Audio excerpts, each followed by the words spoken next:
உறவுகளுக்கு அன்பான வணக்கங்கள். ஒரே விஷயத்தில் சிவில் வழக்குகள் நிலுவையில் இருக்கின்ற பொழுது குற்றவியல் நடவடிக்கைகளை ரத்து செய்ய முடியுமா? இது தொடர்பாக உச்சநீதிமன்றம் காத்தாயனி வர்சஸ் சித்தார்த் PS ரெட்டி என்ற வழக்கில் தீர்ப்பளித்திருக்கிறது. இந்த வழக்கில் சகோதரன் ஒரு பூர்வீக சொத்திலிருந்து தன்னுடைய சகோதரிகளை விலக்கி பெங்களூரு மெட்ரோ ரயில் நிலையத்திற்கு அந்த பூர்வீக சொத்தை விற்கிறார்.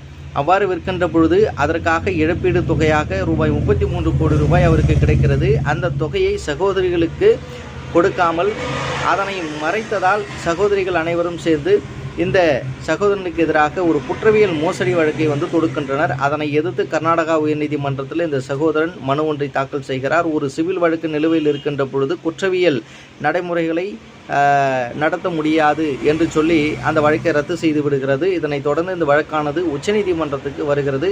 உச்சநீதிமன்றத்தில் ஒரே விஷயத்தில் சிவில் வழக்குகள் நிலுவையில் இருக்கின்ற பொழுது ஒரு குற்றவியல் நடைமுறைகளை தொடுக்க முடியாது என்று இந்த உயர்நீதிமன்றமானது தீர்ப்பளித்திருப்பது தவறு. ஏனென்றால் ஒரே விஷயத்தில் ஒரு சிவில் வழக்கு நடக்கின்ற பொழுது குற்றவியல் வழக்கையும் நடத்தலாம் என்று இந்த தீர்ப்பில் சொல்லப்பட்டிருக்கிறது. இதை பற்றி நீங்கள் தெரிந்து கொள்ளுங்கள். நன்றி.